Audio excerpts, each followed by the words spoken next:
नमस्कार बच्चों, स्वागत है आपका हमारे इस YouTube चैनल पे। तो बच्चों, हम लेक्चर के बीच में कभी भी आपके लिए सब्सक्राइब या शेयर का बटन नहीं डालते ताकि आपका लर्निंग एक्सपीरियंस खराब ना हो जाए। लेकिन यार, अगर वीडियो अच्छा लगे तो ज़रूर इस वीडियो को लाइक करें, इस चैनल को सब्सक्राइब भी करें और अपने दोस्तों में भी शेयर करें जिनके लिए ये वीडियो काफ़ी हेल्पफुल हो सकता है। तो बस यार, इतना ही। चलो, आप लेक्चर को एंजॉय करो।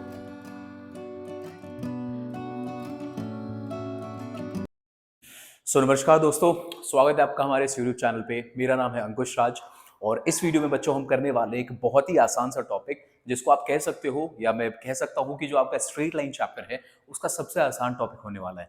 ठीक है, तो टॉपिक का नाम है बहुत सिंपल सा। अच्छा, ये एक बहुत छोटा सा एक्सरसाइज भी है, 5 6 7 क्वेश्चन हैं इसमें और आसानी से आप इसको सीख लोगे। ये टॉपिक बहुत इंपॉर्टेंट होगा आगे फर्दर जब हम लोग मूव करेंगे स्ट्रेट लाइंस वाले चैप्टर में। तो बहुत अच्छे से आपको देखना है बच्चों। टॉपिक का नाम क्या है? स्ट्रेट लाइन ऑफ स्लोप का स्लोप निकालना है आपको स्ट्रेट लाइन का। तो आप जानते हो स्लोप आपने पहले भी पढ़ रखा है, क्या होता है। स्लोप एक बहुत सिंपल सा कॉन्सेप्ट होता है यार, कि किसी भी चीज़ का जो ढलान है, मतलब सपोज करो आप पहाड़ चढ़ रहे हो, तो आपके पास अगर पहाड़ है, इस तरीके का माउंटेन बना हुआ है, तो चढ़ते वक्त ये भी आपके लिए चढ़ाई होगा, तो इसको हम लोग स्लोप बोलते हैं। उतरोगे तो भी ये इसका स्लोप कहलाता है। तो स्लोप एक बहुत आसान सा कॉन्सेप्ट है, ज़्यादा इस पर टाइम वेस्ट नहीं करते। लेट्स कम टू कि जब हम स्लोप निकालेंगे बच्चों स्ट्रेट लाइन का, तो हम एक्चुअल में उसको निकालेंगे कैसे। तो हमारे सिलेबस में आपको 2 मेथड दिया हुआ है। जो पहला मेथड होगा वो आपके लिए ट्रिग्नोमेट्री से थोड़ा सा रिलेटेड है, लेकिन डरना मत, छोटा सा ट्रिग्नोमेट्री है, बहुत बड़ा पार्ट है नहीं। तो एकदम छोटा सा मैं समझा भी दूंगा कि कैसे वो कॉन्सेप्ट्स आपके बनते हैं। और दूसरा जो हमारा तरीका है वो और आसान है, वो ज़्यादा आसान है आपके लिए, जहां पर हम पॉइंट्स को यूज़ करेंगे, एक स्ट्रेट लाइन का पॉइंट्स को यूज़ करेंगे स्लोप निकालने के लिए। तो कुल मिला के हमारे पास 2 तरीका होगा स्लोप निकालने का। पहला तरीका जो होगा बच्चों, वो होगा ट्रिग्नोमेट्री वाला तरीका। अब इसमें से कोई हार्ड ट्रिग्नोमेट्री है नहीं, बहुत आसान सा ट्रिग्नोमेट्री है। और दूसरा होगा, हमें यहाँ पे 2 पॉइंट दिए हुए होंगे, तो 2 पॉइंट की मदद से आप क्या करेंगे, स्लोप निकालेंगे स्ट्रेट लाइन का। तो मैं पहले आसान वाला मेथड पे आता हूँ, कि जो सबसे ज्यादा आसान है। इसमें क्या होता है कि आपको सपोज करो एक स्ट्रेट लाइन दे दिया है, ऐसे करके स्ट्रेट लाइन है, ये आगे जाके मान लो एक्स एक्सिस को क्रॉस कर रहा है, वाई एक्सिस को आगे जा रहा है। अब यहाँ पर इस स्ट्रेट लाइन में आपको किसी 2 पॉइंट का कोऑर्डिनेट दे देगा। सपोज करो एक है coordinate A and this is point B. A का जो कोऑर्डिनेट है वो है x1 y1, और जो बी का कोऑर्डिनेट है वो है x2 y2। तो अपना एक स्ट्रेट लाइन होगा, वहां पर आपको 2 पॉइंट्स के कोऑर्डिनेट दे देंगे। अगर ये आपको कोऑर्डिनेट दे दिया है बच्चों, तो डायरेक्टली आप लिखोगे स्लोप, जिसको हम m से रिप्रेजेंट करते हैं। स्लोप को आप पूरे एक्सरसाइज में आप देखोगे m से रिप्रेजेंट किया गया है। तो डायरेक्टली आप क्या बोलोगे, slope is equals to, formula लगाओगे y2 minus y1 divided by x2 minus x1। तो ये जो फॉर्मूला है, बहुत जगह आप देखोगे क्वेश्चंस में, ये पूरे के पूरे चैप्टर में आपको ये फॉर्मूला दिखेगा स्लोप निकालने का। तो ये स्लोप का सबसे पहला फॉर्मूला होता है using the coordinates of 2 point. कोई भी 2 पॉइंट आपको दिए हुए हैं, जरूरी नहीं, कोई सा भी 2 पॉइंट दिया हुआ है, एक को आप x1 y1 मानोगे, दूसरे को x2 y2 मानोगे, और आराम से आप इसका इक्वेशन सॉल्व करोगे, स्लोप का वैल्यू आपको मिल जाएगा। ये है बहुत आसान सा मेथड। अब आते हैं हम लोग दूसरे वाले मेथड पे। आप दोनों तरीकों को नोट करना। अब हम आते हैं दूसरा वाला तरीका। दूसरा वाला तरीका क्या है, ट्रिग्नोमेट्री बेस्ड है। अब देखो, ये है बहुत आसान सा। ट्रिग्नोमेट्री सुनकर आप डर मत जाना। अब इसमें देखो क्या होता है। सपोज करें आपने कोई एक लाइन बनाया, ऐसे करके ये लाइन है और ये टेढ़ा लाइन बन गया। सपोज करो आपने एक ऐसे करके स्ट्रेट लाइन बनाया। अब ये एक स्ट्रेट लाइन आपको दे रखा है, इसको आपको क्या करना है, इसको आपको एक्स एक्सिस से जोड़ देना है। तो सपोज करो आपने इसको एक्स एक्सिस से जोड़ा, तो यहां पर ये एक्स एक्सिस के साथ में जाके एक एंगल बनाता है। अब ये एंगल कैसे मेजर करेंगे, तो जो एक्स एक्सिस का पॉजिटिव साइड है, पॉजिटिव साइड मतलब ये राइट वाला साइड, तो ये एक्स एक्सिस है, ये हमारे पास वाई एक्सिस है। तो आपको कौन सा एक्सिस देखना है, ये वाला जो आपका पॉजिटिव साइड है एक्स एक्सिस का, इससे एंटी क्लॉकवाइज डायरेक्शन में जो एंगल बन रहा है। तो क्लॉकवाइज डायरेक्शन क्या होगा, तो क्लॉक आप जानते हैं ऐसे करके मूव करता है, ये जो डायरेक्शन है घड़ी का मूवमेंट का, इसको बोलते हैं हम क्लॉकवाइज। और एंटी क्लॉकवाइज क्या होता है, इसके ठीक उल्टा मूव करना। तो अगर ये इस तरीके से मूव कर रहा है तो इसको हम क्या बोलेंगे, एंटी क्लॉकवाइज। ठीक है, तो हमें यहाँ पर एंटी क्लॉकवाइज मूव करना, मतलब ऐसे मूव नहीं करना है, हमें ऐसे करके मूव करना है। तो ऐसे करके जब आप मूव करोगे along side the positive direction of x axis, तो ये स्ट्रेट लाइन जो भी एंगल बना रहा होगा, सपोज करो ये एंगल है थीटा, ठीक है, अभी हमें पता नहीं एंगल कौन सा है, ये जो भी एंगल बना रहा होगा एंटी क्लॉकवाइज डायरेक्शन में positive side of x axis से, इसका आपको वैल्यू निकाल लेना है। तो इसका आपने वैल्यू निकाल लिया, वैल्यू निकला हमारे पास थीटा। अब आपको इस थीटा का क्या निकालना है बच्चों, इस थीटा का आपको निकाल देना टैन। तो जो भी आपके पास ये थीटा का वैल्यू आ रहा है, आप इसका क्या निकाल देंगे, इसका आप टैन थीटा निकाल देंगे। और जैसे ही टैन थीटा निकालेंगे तो आपको वैल्यू मिल जाएगा स्लोप ऑफ द लाइन। जो भी आपको स्ट्रेट लाइन दिया हुआ है उसका आपको क्या मिल जाएगा बच्चों, उसका आपको स्लोप मिल जाएगा। ठीक है, तो सर टैन वैन तो हमारे सिलेबस में है नहीं, ट्रिग्नोमेट्री तो हमें अप्लाइड मैथ्स में पढ़ना नहीं है, परेशान मत होना, ये बहुत सिंपल सा है। जो 10th में आपने ट्रिग्नोमेट्री पढ़ा है उसी के वैल्यूज हैं, जो आगे आप टेबल देखोगे वहां पे मैं आपको दिखाऊंगा भी टेबल्स, बस उस वैल्यूज को याद रखना है। तो ये एक बहुत सिंपल सा कॉन्सेप्ट है स्लोप निकालने का। जो भी लाइन है उसको आप एक्स एक्सिस से जोड़ो, देखो वहां एक्स एक्सिस को कहाँ क्रॉस कर रहा है, एक्स एक्सिस के पॉजिटिव साइड से जो भी वो एंटी क्लॉकवाइज डायरेक्शन में जो भी वो एंगल बना रहा होगा, उस एंगल का आप क्या निकाल देंगे, टैन निकाल देंगे। जैसे ही आप उसका टैन थीटा निकालेंगे उस एंगल का, तो उसको क्या मिल जाएगा, उसको मिल जाएगा स्लोप ऑफ स्ट्रेट लाइन। अब ये जो एंगल है ना, इसको हम बोलते हैं इंक्लिनेशन। ये जो थीटा बन रहा है यहाँ पे, तो इसको हम लोग बोलते हैं इंक्लिनेशन ऑफ द लाइन या फिर inclination of the straight line, इस थीटा को आप बोलोगे। दूसरा, स्लोप वर्ड का आपको एक और नाम दिख सकता है, स्लोप वर्ड का बच्चों आपको एक और नाम दिखेगा और वो नाम है ग्रेडियंट। तो आपसे अगर क्वेश्चन में ग्रेडियंट पूछे या आपसे स्लोप पूछे, समझ जाना यार दोनों का मतलब सेम है। और ये बहुत आसान सा टॉपिक है, स्ट्रेट लाइन का सबसे आसान एक्सरसाइज, सबसे आसान सा टॉपिक है बच्चों, तो बिल्कुल भी हमें घबराना नहीं है। तो पहला तरीका ये हुआ और दूसरा तरीका हमारे पास ये हुआ, दोनों से हम सॉल्व करेंगे। नाउ अब इस पार्ट पे आते हैं, ये जो हमें टैन थीटा दिया हुआ रहेगा, टैन थीटा के बारे में हम करेंगे क्या। तो देखो, हमने क्लास 11th 10th में हम लोगों ने टैन थीटा का बेसिक वैल्यूज याद कर रखा था।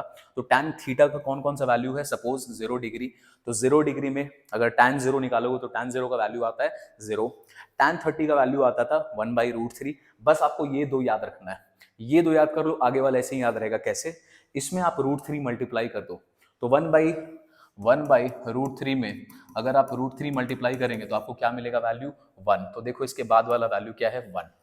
अब यहाँ पे 1 पे अगेन √3 मल्टीप्लाई कर दो, तो 1 में √3 मल्टीप्लाई करोगे तो वैल्यू क्या मिलेगा, तो वैल्यू मिलेगा √3। तो देखो यहाँ पे इसका वैल्यू क्या है, √3। ठीक है, उसके बाद बोल रहा है tan 90 नॉट डिफाइंड। ये क्यों नॉट डिफाइंड आ रहा है, इसका लॉजिक अभी हम थोड़ी देर में वीडियो के आगे में समझ जाएंगे बच्चों। तो ये बेसिक डिग्रीज आपको याद रखना है, ठीक है, ये याद रखना। इसके बाद अपने सिलेबस में आपको एक और थोड़ा सा इंटरेस्टिंग चीज मिलेगा, जिसका रिलेशन मैं बोलूं तो वो ज्यादा होता ट्रिग्नोमेट्री से ही रिलेटेड है। तो मैं आपको हल्का सा लॉजिक समझाऊंगा, उस लॉजिक को समझ लेना, आपको कभी भी एंगल निकालने में दिक्कत नहीं आएगी। नाउ लॉजिक क्या है बच्चों, देखो ध्यान से। सपोज करें एक्स एक्सेस वाई एक्सेस आपको दिया हुआ है, यहाँ पे मैं इसका सेकेंड क्वाड्रेंट भी बना लेता हूँ। दिस इज एक्स एक्सिस का नेगेटिव साइड और यहाँ पर इसको वाई एक्सिस का भी नेगेटिव साइड में चल जाते हैं। ठीक है, तो अपने पास ये 4 क्वाड्रेंट है, ये आप पहले से भी जानते हो। This is called first quadrant, इसको हम बोलते हैं सेकेंड क्वाड्रेंट, यहाँ पे थर्ड और यहाँ पे फोर्थ। हालांकि ये कोर मैथमेटिक्स का ट्रिग्नोमेट्री का पार्ट है, बट मैं उसका एकदम बेसिक सा जो स्लोप से जिसका रिलेशन है, बस उसी पॉइंट को आपको समझाने वाला हूँ। देखो, अब कोई भी जब हम टैन की बात करेंगे, सिर्फ हम टैन की बात करते हैं, हमें साइन कॉस और कॉट और कॉसेक ये सब से लेना देना है नहीं। तो जो हमारा टैन थीटा होता है ना बेटा, फर्स्ट क्वाड्रेंट में उसका वैल्यू हमेशा पॉजिटिव आता है। तो we are talking only about tan theta, हम अभी साइन कॉस की बात नहीं कर रहे, जो मुद्दे की बात है उसकी बात कर रहे हैं। फर्स्ट क्वाड्रेंट में टैन थीटा हमेशा आपको पॉजिटिव मिलेगा। सेकेंड क्वाड्रेंट में ना टैन थीटा का वैल्यू हो जाता है नेगेटिव में। सेकेंड क्वाड्रेंट में टैन थीटा का जो वैल्यू होता है वो नेगेटिव में हो जाता है। अब देखो, यहां पर सपोज करें आपको एक लाइन दिया हुआ है और लाइन है सपोज करो इस तरीके से। अगर ये लाइन आपका इस तरीके से है तो यहां से एंटी क्लॉकवाइज में ये एंगल बनेगा और ये एंगल को आप बोलोगे क्या, थीटा। अब इस एंगल का तुम निकालोगे टैन, क्योंकि ये एक एक्यूट एंगल है, ये एंगल 90 डिग्री से कम है, तो इसका जो वैल्यू होगा टैन थीटा का आपको यहीं पे मिल जाएगा। ठीक है, ये जो भी आपके एक्यूट एंगल्स होंगे जो 90 डिग्री से कम होंगे, उसका वैल्यू आपको यहीं पर मिल जाएगा। अच्छा ठीक है, एक एंगल आएगा, सपोज करो एक लाइन बनाते हैं हम, और वो लाइन बनता है कुछ इस तरीके का। अब एक लाइन कुछ बनता है आपके इस तरीके का। ठीक है, अब इस तरीके का जो लाइन बनाओगे, और मैं इसको हटा देता हूं पहले वाले लाइन को, लेट्स रिमूव दिस वन, इस लाइन को अपन हटा देते हैं। नाउ अब देखो ध्यान से, ये जो आपने लाइन बनाया है, ये जो नया वाला लाइन बनाया है, positive side of x axis से एंटी क्लॉकवाइज डायरेक्शन में, तो एंटी क्लॉकवाइज डायरेक्शन हुआ ये, तो ये बना आपका थीटा। अब ये जो थीटा है बच्चों, ये जो थीटा है, क्या ये अक्यूट एंगल है? तो आप बोलोगे नहीं सर, ये तो एंगल तो 90 डिग्री से बड़ा है। तो ये कौन सा एंगल हुआ? ये ऑब्ट्यूज एंगल हुआ, ठीक है, ये ऑब्ट्यूज एंगल हुआ, ठीक है। तो ये ऑब्ट्यूज एंगल का केस आ गया। चलो सपोज करो मानते हैं ये एंगल हमारा निकल के आ रहा है 90 और 45 ले लेते हैं। सपोज इसका वैल्यू आया 135 डिग्री। इसका वैल्यू क्या आता है? इसका वैल्यू आता है 135 डिग्री।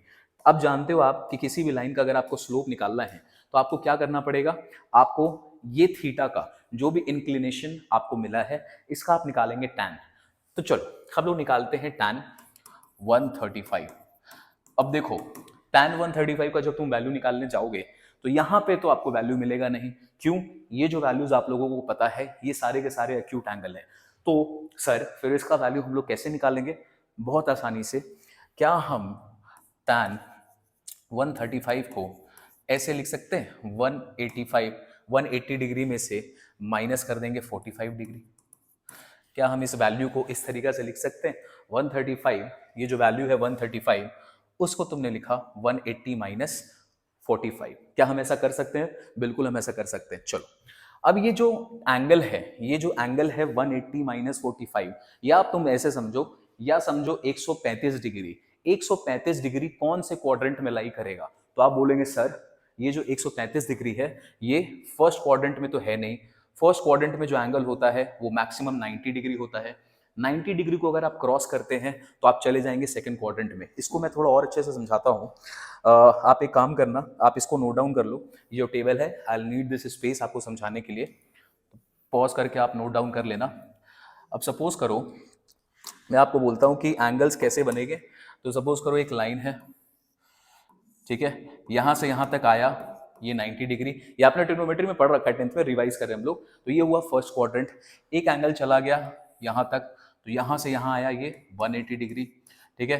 फिर एक लाइन यहाँ पे है, तो इसको यहां से तुम मेजर करोगे तो बच्चों ये होता है 270 डिग्री। लेकिन हमें 270 डिग्री तक जाना नहीं है, तो मैं 270 डिग्री वाले को हटा दे रहा हूँ। ये एग्जाम्पल ही नहीं रखते हम लोग। हम लोग मैक्सिमम कहाँ तक जाएंगे? हमारे जो सिलेबस है उसमें वहां पर आप जा सकते हो 180 डिग्री। 180 डिग्री है बेटा सेकंड क्वाड्रेंट। मेरा आपसे क्वेश्चन है, ये जो 135 डिग्री एंगल है ये कौन से क्वाड्रेंट में होगा? क्या ये 135 डिग्री फर्स्ट क्वाड्रेंट में होगा? नहीं, फर्स्ट क्वाड्रेंट में सिर्फ 90 डिग्री तक है। क्या ये 135 डिग्री यहाँ सेकंड क्वाड्रेंट में होगा? तो आप बोलेंगे सर बिल्कुल सेकंड क्वाड्रेंट में है। चलो तो ये तो सेकंड क्वाड्रेंट का एंगल है। अब सेकंड क्वाड्रेंट में टैन का जो वैल्यू होता है वो क्या होता है? तो हमने लिखा था कि सेकंड क्वाड्रेंट में टैन थीटा का वैल्यू नेगेटिव हो जाता है, फर्स्ट क्वाड्रेंट में टैन थीटा का वैल्यू पॉजिटिव रहता है। तो ये जब हम यहाँ सेकंड क्वाड्रेंट की बात कर रहे हैं तो क्या ये इसका जो वैल्यू होगा नेगेटिव हो जाएगा? बिल्कुल। तो हम यहाँ पे एक लगा देंगे माइनस का साइन। सबसे पहले यहाँ पे हम लगा देंगे माइनस का साइन। अब देखो इसके बाद वाला स्टेप बहुत इंपॉर्टेंट है। ये जो टैन 180 माइनस एंगल जो भी दिया हुआ है, तो एक फॉर्मूला है हमारे पास। वो फॉर्मूला क्या है? ये फॉर्मूला कहता है कि अगर आपने ये काम किया, टैन 180 माइनस थीटा लिखा, आपने जो भी लिखा है टैन 180 माइनस थीटा। अब ये थीटा का वैल्यू कोई भी एक्यूट एंगल पकड़ लो, या इसका वैल्यू 0 से लेकर कहीं तक भी 180 तक जा सकता है।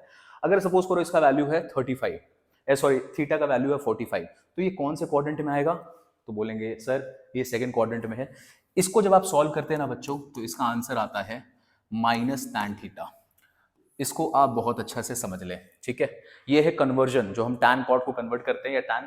तो यहाँ पर ये आप बोलोगे कि टैन चला गया इधर। अब इसका ना एक तरीका है, इसका एक समझने का, इसको याद करने का प्रॉपर्टी है, लेकिन उतना आपको डिटेल में पढ़ना नहीं है क्योंकि हमें साइन कॉस कॉसेक सेक इसका कोई रिलेशन है नहीं। तो सिंपल आप ये वाला फॉर्मूला को अभी याद कर लो। अगर थोड़ा और डिटेल में पढ़ना होता तो मैं आपको डिटेल में समझाता कि ये होता कैसे है, ठीक है। तो इस फॉर्मूला के हिसाब से अब यहाँ पे देखो, यहाँ पर भी आपने 135 डिग्री को कैसे लिखा? इसको लिखा 180 माइनस 45। क्या देखो सेम चीज यहाँ पर आपको रिफ्लेक्ट कर रहा है। यहाँ पर 180 माइनस थीटा है, यहाँ पर भी 180 माइनस थीटा है, थीटा का वैल्यू 45 है। तो आंसर इसका क्या निकल के आया था? Minus tan theta. तो इसका आंसर क्या निकलेगा? इसका आंसर निकलेगा माइनस टैन 45, ठीक है। 45 टैन 45 का वैल्यू क्या होता है? 1। आगे में लगा हुआ माइनस का साइन, तो इसका आंसर आ जाएगा -1। तो टैन 135 का वैल्यू आ गया -1। कैसे आया? Using this formula. ये क्या होता है? ये क्वाड्रेंट रूल है ट्रिग्नोमेट्री का, जो हमें पढ़ना नहीं है, तो मैं आपको पढ़ा भी नहीं रहा। उसको जान के भी कोई फायदा नहीं है, और ज्यादा कंफ्यूज हो जाओगे आप।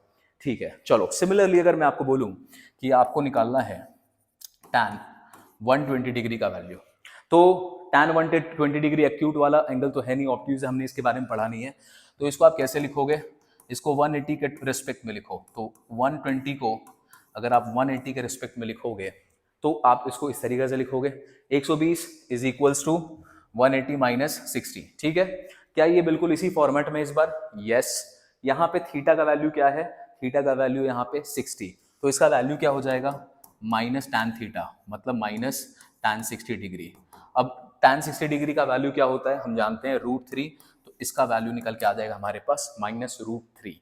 ठीक है, तो ये अगर आपको पता है, इसके मदद से आप कोई भी ऑब्ट्यूज एंगल आपको दिया होगा 180 डिग्री के नीचे वाला, उसका वैल्यू आप आराम से यहाँ पे निकाल दोगे। स्लोप निकालने का तरीका है, कोई दिक्कत नहीं होगा आपको, ये मेथड समझ लेना है।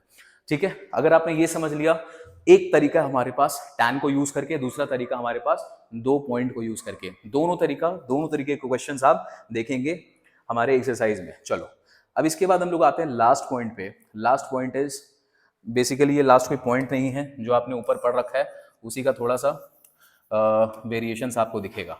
अब देखो यहाँ पे सपोज करो मैंने आपको बोला, अब एक लाइन है इस तरीके का, एक हॉरिजॉन्टल लाइन है which is parallel to x axis. तो एक लाइन है जो लाइन एक्स एक्सिस से क्या है, पैरेलल है। मेरा आपसे क्वेश्चन है बच्चों, क्या ये जो लाइन है, सपोज इसका नाम दे देते हैं एल, क्या ये जो लाइन एल है इसका एक्स एक्सिस के साथ कोई भी एंगल बन रहा है क्या? क्या ये एक्स एक्सिस को कहीं भी इंटरसेक्ट कर रहा है? तो आप बोलोगे सर कहीं नहीं कर रहा, तो हम क्या बोलेंगे, इस लाइन का जो एंगल है ना एक्स एक्सिस के साथ वो है ही नहीं, वो इंटरसेक्ट उसको कर ही नहीं रहा, तो मतलब उसका एंगल है 0 डिग्री। अब आपने 0 डिग्री का वैल्यू निकालना है, तो tan 0 का वैल्यू क्या होता है? वो होता है 0। तो any line which is parallel to x axis, उसका स्लोप क्या होगा? तो आप बोलेंगे सर इसका स्लोप होगा, लेट्स चेंज द कलर, तो इसका जो स्लोप होगा बच्चों, इसका स्लोप होगा 0। ठीक है, इसका स्लोप हो जाएगा 0। और इस लाइन को हम लोग क्या बोलेंगे? ऐसा लाइन जिसका स्लोप 0 होता है उसको हम बोलते हैं हॉरिजॉन्टल लाइन। उसको हम क्या बोलते हैं? This is called horizontal line. चलो एक पॉइंट ये हुआ, दूसरे पॉइंट पे आते हैं। अब हमारे पास एक और लाइन है, और ये लाइन जो है ना ये पैरेलल टू वाई एक्सिस है। ठीक है, ये line parallel to y axis है। इस लाइन का एक नाम ले लेते हैं, सपोज करो एम। अब ये जो लाइन है this is parallel to y axis. बताओ ये जो लाइन है एक्स एक्सिस के साथ में कितना एंगल बना रहा है? तो आप बोलोगे सर पॉजिटिव साइड में एंटी क्लॉकवाइज अगर चले तो ये 90 डिग्री बना रहा है। ठीक, एक लाइन है जो पैरेलल है वाई एक्सिस के, वो कितना डिग्री बना रहा है एक्स एक्सिस के साथ? 90 डिग्री। बच्चों बताओ 90 डिग्री का वैल्यू क्या होता है? 90 डिग्री का वैल्यू होता है नॉट डिफाइंड। ठीक है, 90 डिग्री को आप मतलब tan 90 को आप डिफाइन कर ही नहीं सकते, तो इसका जो स्लोप होगा उसको क्या बोलेंगे? उसको बोलेंगे नॉट डिफाइंड। और इस लाइन को क्या बोलते हैं बच्चों? इस लाइन को बोलते हैं वर्टिकल लाइन। तो हमारे पास 2 तरीके का लाइन आ गया, एक लाइन है हॉरिजॉन्टल लाइन, हॉरिजॉन्टल मतलब एक्स एक्सिस के पैरेलल, वर्टिकल मतलब वाई एक्सिस के पैरेलल, उसका स्लोप होगा 0, वर्टिकल का स्लोप होगा नॉट डिफाइंड। अब जो तीसरा लाइन है ना जिसका हमें स्लोप निकालना है, वो चाहे इस तरीके का शेप का हो, चाहे इस तरीके का शेप का हो, मतलब वो एक्स एक्सिस के साथ में कुछ ना कुछ एंगल बना रहा है, चाहे वो एक्यूट बना रहा हो, चाहे वो ऑब्ट्यूज एंगल बना रहा हो, इन सारे लाइन को हम लोग बोलते हैं ऑब्लिक लाइंस। इनको हम क्या बोलते हैं?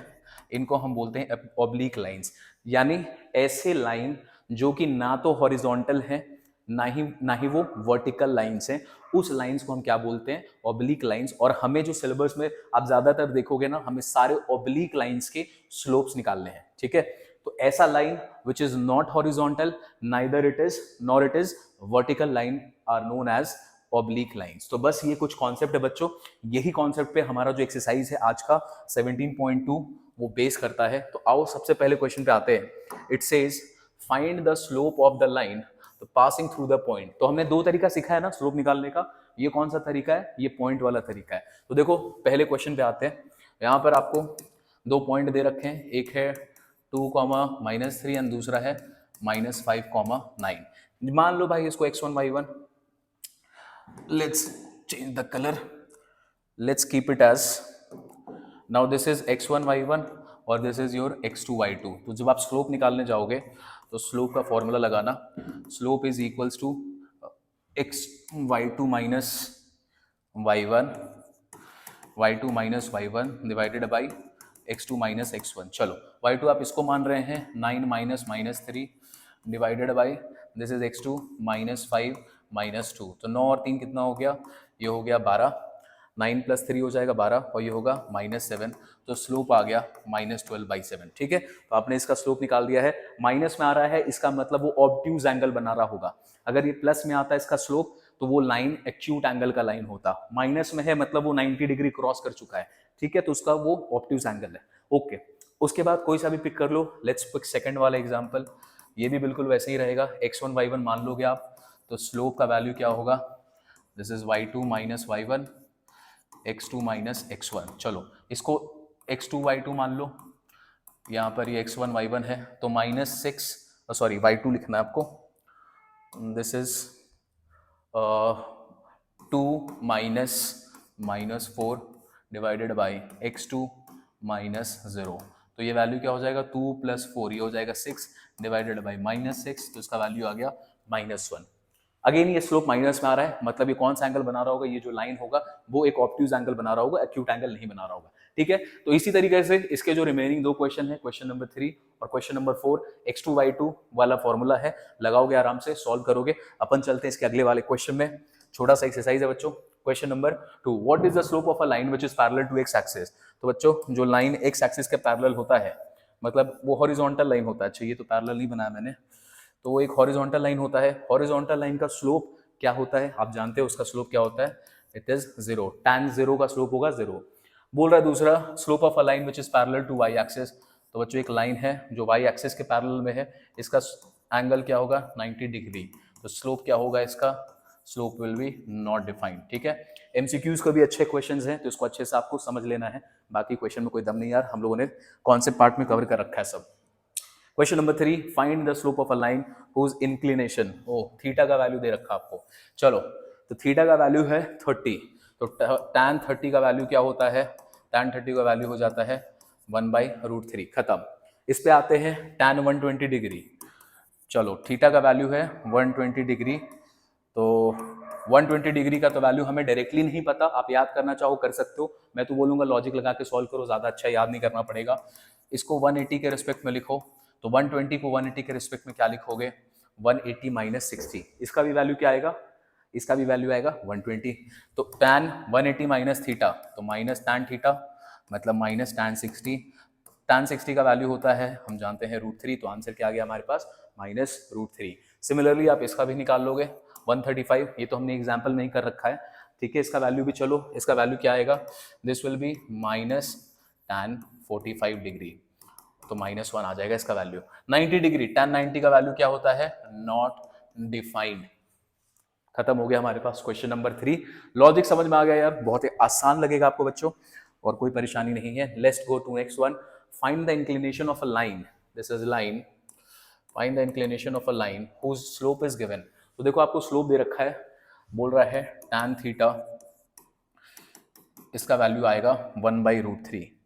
तो आपको यहाँ पे डायरेक्टली ना tan थीटा का वैल्यू दे रखा है, स्लोप दे रखा है। बताओ कौन से डिग्री पर, कौन से एंगल पे थीटा का वैल्यू आता है 1/√3। तो आप बोलोगे सर 30 डिग्री पे आता है। तो लो भाई, इंक्लिनेशन आपने निकाल दिया, 1 की बात कर रहा है तो थीटा का वैल्यू क्या होना चाहिए, 45 डिग्री। -1 की बात कर रहा है, तो -1 की बात मत कर रहा है, मतलब कौन सा एंगल होना चाहिए इसका, थीटा होगा -45। चलो इसको सॉल्व करते हैं, this will be interesting for you. Now given slope है -1 और tan थीटा दिया हुआ है। ठीक है, चलो अब बताओ अपने को कि tan थीटा का वैल्यू आपको -1 दिया हुआ है, कौन सा ऐसा एंगल है जहां पर माइनस में tan चला जाएगा। तो बोलेंगे आप सेकंड क्वाड्रेंट। सेकंड क्वाड्रेंट मतलब क्या, -1 को हम ऐसे लिख सकते हैं tan 180। चलो इसको पहले ऐसे नहीं लिखो,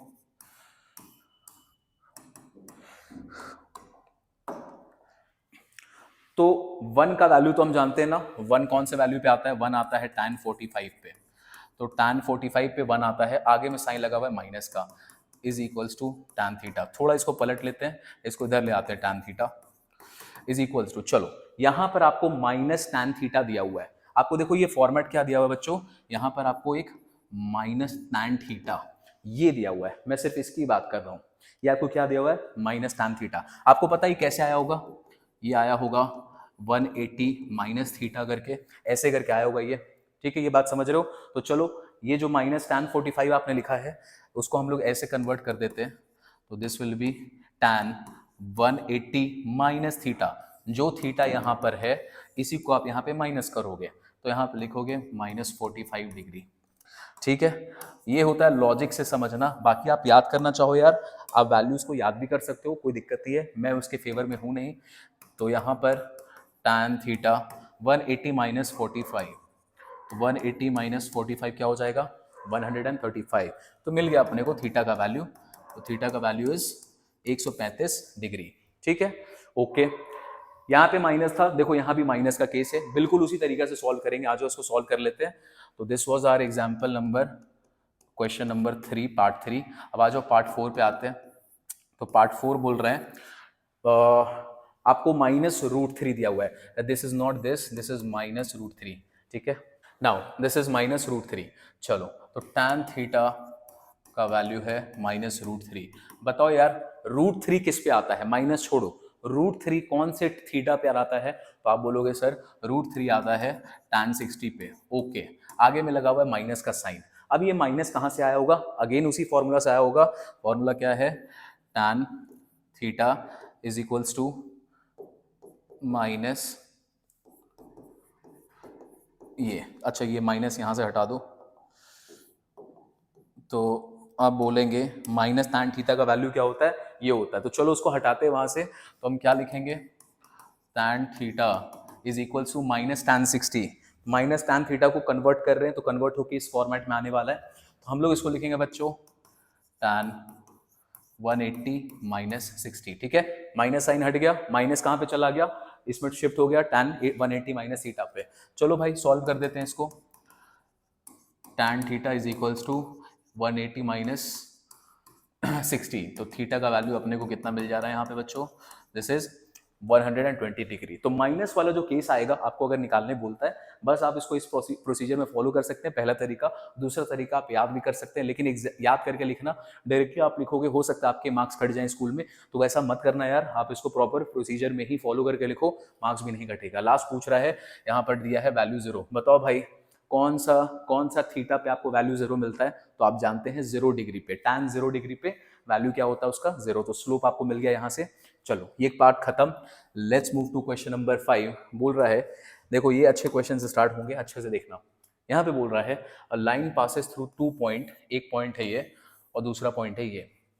फिर पूछता है does it make N acute angle, does it make N acute angle with the positive direction of x axis. तो आपसे पूछ रहा है कि इसका जो एंगल बनेगा वो अक्यूट बनेगा या फिर ऑब्ट्यूज बनेगा। अब नाउ अगर एक्यूट एंगल बनेगा तो जो स्लोप निकलेगा वो पॉजिटिव में आएगा, अगर ऑब्ट्यूज एंगल बनेगा तो स्लोप नेगेटिव में आएगा। तो हम बस ये चेक कर लेते हैं कि स्लोप पॉजिटिव आ रहा है कि स्लोप नेगेटिव में आ रहा है, उसी से आप आंसर दे दोगे। चलो तो स्लोप कैसे निकालेंगे, स्लोप निकालना तो बड़ा आसान है, स्लोप ऑफ लाइन फॉर्मूला अपने को पता है, y2 minus y1 x2 minus x1। चलो y2 है -5 माइनस 6 डिवाइडेड बाई x2 है -2 और यहाँ पे है -4, तो ये हो जाएगा -5 प्लस 6, यहाँ पे आ जाएगा -6, तो वैल्यू आ गया 1/-6। तो स्लोप आ रहा है बच्चों, स्लोप आ रहा है हमारे पास नेगेटिव में, तो नेगेटिव में आ रहा है तो कौन सा एंगल बन रहा होगा, ऑब्ट्यूज बन रहा है। क्वेश्चन पूछा था does it make an acute angle, तो आप लिखेंगे no it does not make, no the line does not make acute angle, ठीक है, बस इतना लिख के छोड़ दो, does not make acute angle. उसके बाद आगे वाला लाइन लिख देना with the positive direction of x axis, इस लाइन को वापस से चिपका देना। तो आसान सा क्वेश्चन था, ऐसे ही आसान से और भी 2 क्वेश्चन है और ये एक्सरसाइज आपका खत्म हो जाएगा स्लोप का। लेकिन ये बहुत इंपॉर्टेंट है गाइस, स्लोप वाले कॉन्सेप्ट को हल्के में मत लेना, ये आपके आगे जाके आपको हेल्प करने वाला। और चलो next question number 5, determine x का वैल्यू निकालना है so that 2 is the slope of a line through the point 2,5, एक पॉइंट ये है और दूसरा पॉइंट ये है x,3। तो एक लाइन है जो इन दोनों पॉइंट से पास कर रहा है, तो एक पॉइंट है 2,5, दूसरा पॉइंट हमारे पास x,3, इस 2 पॉइंट से ये लाइन पास कर रहा है। आपको बोल दिया जो इसका स्लोप है स्लोप का वैल्यू आपको दे रखा है क्वेश्चन में, स्लोप का वैल्यू है 2। तो अपने को पता है ना स्लोप कैसे निकालते हैं, अगर 2 पॉइंट दिया हुआ है तो स्लोप का वैल्यू होगा, स्लोप इज इक्वल्स टू, चलो y2 minus y1 x2 minus x1, तो इसका वैल्यू क्या होगा, उसको ले लेते हैं 3 minus 5 divided by x minus 2। Now given in the question slope का वैल्यू है 2, तो यहाँ पे बचेगा -2 divided by x minus 2। Solve कर दो, x माइनस 2 इधर आ गया, 2 इधर आके डिवाइड करेगा तो ये बन जाएगा -1, ठीक है। ये 2 इधर आके 2 को डिवाइड किया तो ये बन गया -1, तो x का वैल्यू क्या हो जाएगा, ये आ जाएगा दिस। तो x का वैल्यू अपने को मिल गया क्वेश्चन में, आंसर आपको ये निकालने बोला था, x का वैल्यू आपने निकाल दिया 1। Question number 7 that marks the end of this exercise। यहाँ पे बोल रहा है what is the slope of the line which is passing through origin, वो लाइन ओरिजिन से पास कर रहा है, and the midpoint of line segment joining 2 and 3। अच्छा, तो एक लाइन है जो कि ओरिजिन से पास कर रहा है और दूसरा मिड पॉइंट से पास कर रहा है, इन दोनों लाइन का। तो सबसे पहले देखो क्या कहना चाह रहा है, 2 पॉइंट है हमारे पास, एक पॉइंट है सपोज करो A, इसका कोऑर्डिनेट दिया हुआ है 2, -5, और ये पॉइंट है B, इसका कोऑर्डिनेट आपको दिया है 3, 2। अब ये जो लाइन सेगमेंट है इसका एक मिड पॉइंट है P, जिसका हमें कोऑर्डिनेट अभी पता नहीं, लेकिन हम जानते हैं क्योंकि P is the mid point, तो मिड पॉइंट फॉर्मूला को यूज करके हम इसका कोऑर्डिनेट निकाल लेंगे। अच्छा, अब पूछ रहे एक लाइन है जो पॉइंट P से पास कर रहा है और ओरिजिन से पास कर रहा है। तो सपोज करो एक लाइन है जो पॉइंट P से पास कर रहा है और ओरिजिन से भी पास कर रहा है, ये आपको इन्फॉर्मेशन दे रखा है। आपको इस लाइन का स्लोप निकालने बोला है, the line which is passing through the origin and the mid point of these line segment. चलो, तो इसका तो कोऑर्डिनेट अपने को पता है, इसमें दिमाग लगाना नहीं, इसका कोऑर्डिनेट हमें निकालना पड़ेगा, ठीक है। तब हमें 2 पॉइंट मिल जाएगा, सपोज करो दिस इज XY। अगर आपको इसका वैल्यू पता है, ये तो ऑलरेडी गिवन है, 2 पॉइंट दिया हुआ है, आप स्लोप निकाल लेंगे। चलो, तो पहले निकालते हैं let's write let P be the midpoint of, let P be the midpoint of line segment joining जो भी आपको पॉइंट दिए हुए हैं, एक पॉइंट है 2, -5 and 3, 2। The coordinates of point P will be, hence by midpoint formula,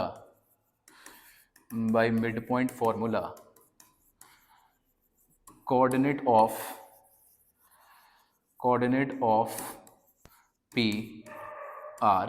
चलो, क्या होगा, तो हम जानते हैं फॉर्मूला कैसे निकालते हैं, x2 + x1, तो 3 + 2, तो 3 + 2 हो जाएगा 5 डिवाइडेड बाई 2। दूसरा y2 + y1, तो 2 + -5, तो -5 और 2 को ऐड करेंगे तो ये हो जाएगा -3/2। तो देखो इसका जो आपका वैल्यू था ना, आपने ये वैल्यू निकाल दिया, ये आया 5/2 और ये आया -3/2। अब एक लाइन है ये, the line passing through this point P and this, इसका स्लोप चाहिए, तो slope of line passing through P and origin, hence the slope of line passing through origin and P is, similarly बस लिख दो formula, y2 - y1 x2 - x1। चलो यहाँ से solve करते हैं, तो उसको ले लेते हैं x2, तो ये हो जाएगा -3/2 -0 डिवाइडेड बाई 5/2 -0, तो वैल्यू आएगा -3/2 और 5/2, ये 2 गया, तो वैल्यू क्या बचा बच्चों हमारे पास, यहाँ पे वैल्यू बचा -3/5, ठीक है। तो बस रिक्वायर्ड जो आपको स्लोप निकालने बोला था आपको क्वेश्चन में, आपने वो स्लोप निकाल दिया है, और बस यहाँ पे क्वेश्चन नंबर 7 खत्म होता है बच्चों। बहुत ही आसान सा एक्सरसाइज है, डू नॉट वरी, 2 ही तरीका है, उसको अच्छे से समझ ले, और फिर मिलते हैं हम लोग अगले वीडियो में। अगर वीडियो अच्छा लगा हो यार, तो जरूर से वीडियो को लाइक करना, चैनल को सब्सक्राइब करना। हम आगे भी सीरीज में पूरा चैप्टर कवर करेंगे, और भी चैप्टर्स आने वाले हैं आगे जाके। तो मिलता हूँ फिर मैं आपको अगले वीडियो में बच्चों। Till then, bye bye, take care, I will see you, bye bye. Subscribe now and press the bell icon. Never miss an update.